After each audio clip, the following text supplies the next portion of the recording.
welcome back to my channel. It's been 8 months that I have been uploading many videos on YouTube. So many subjects like artificial intelligence, big data, simulation modeling, Java, wireless technology, and many more successive videos will be coming based upon the various subjects in engineering based on the IT and computers. So all these videos I have been uploading under my name, that is Ranjiraj. So now I am designing a logo for my website, that is the Study Beast. It is the name of the new logo for my channel. So you can see that logo streaming right here in every of my videos, in my successive videos and in all my previous videos. So just notify to remember you guys that it's my channel and it's my logo that I've been designing.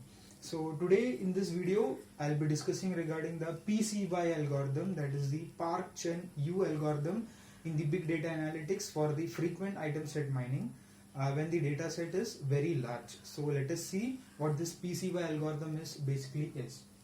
So I have drawn a diagram. So this you can see is the memory map of the PCY algorithm. So in this the thing which you see, or the block which you see on the left hand side, is the main memory map, that is on the computer, on the processor, and on the right hand side is the mapping of this main memory to the while processing the data, or after the data have been counted, where it is processed and so on. So this is the main memory that is being comprised of. So this main memory basically consists of two sections, that is the items count. As you can see here, this is the items count, and the hash table for pairs. Now this hash table is used for mapping all the values, like individual values, the streams, to all the vectors. So in this we'll be basically using a bitmap vector. We'll come to that point what is basically is. So this items count, when we map to some other pass, since this block is under pass 1 and this is under pass 2, so these two passes have two different algorithms to be dealt with. So we'll be discussing that also in the algorithm. So in this items count, that is the items which are being counted, that is mapped to the frequent items which are being encountered on a regular basis, and the hash table for the pairs, that is this section, is mapped to a bitmap vector. Bitmap vector is 1, that is 1 zeros will be counted in this vector. And there is another block in this, that is the count of candidate pairs, that is another pairs which are helping to this frequent items. So this is the diagram. Hope you didn't understand anything in this diagram. We'll move on to the algorithm. There's two algorithms, that is pass 1 and pass 2 you have. So in this algorithm, that is pass 1 is for this section and pass 2 is for this section. So now in pass 1, for each bucket, now in this we consider buckets, like we have certain slots. So for slots we consider the bucket, and for each bucket, for each item in the bucket, we add 1 to the items count. That is, this items count is counted as 1. For each item in the bucket, we initialize that items count as 1.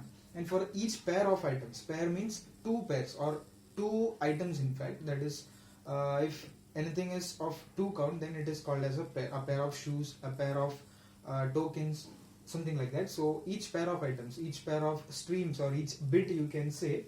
So for that we map the hash to the pair to a bucket and add 1 to the count for that bucket. This means that after you count for each pair of items, that is that work is done by this section on the left hand side, and that processing is done by adding it to a bitmap vector. Add 1 to the count for that vector. Now if this is processed, then a count of 1 will be updated right here. So this is all about the pass 1, and pass 2 deals with counting all the frequent items, that is all pairs, that is ij pairs that meet the conditions for being a candidate pair. Now ij should be counted in such a way that it should meet the candidate pair, since there is a block kept for the count of candidate pairs in the right hand side of the pass 2. So for both there are conditions for this being a candidate pair, that both I and j items which have been encountered, they should be frequent items, that it should be appearing for many number of times in the data stream, as well as the pair ij hashes to a bucket whose bit in the bitmap vector is 1. So this is the simple algorithm on the Park-Cheung algorithm. So hope you enjoyed this video. If you found this video helpful, please hit the like button, and if you haven't subscribed to my channel, please subscribe. Thanks for watching this video.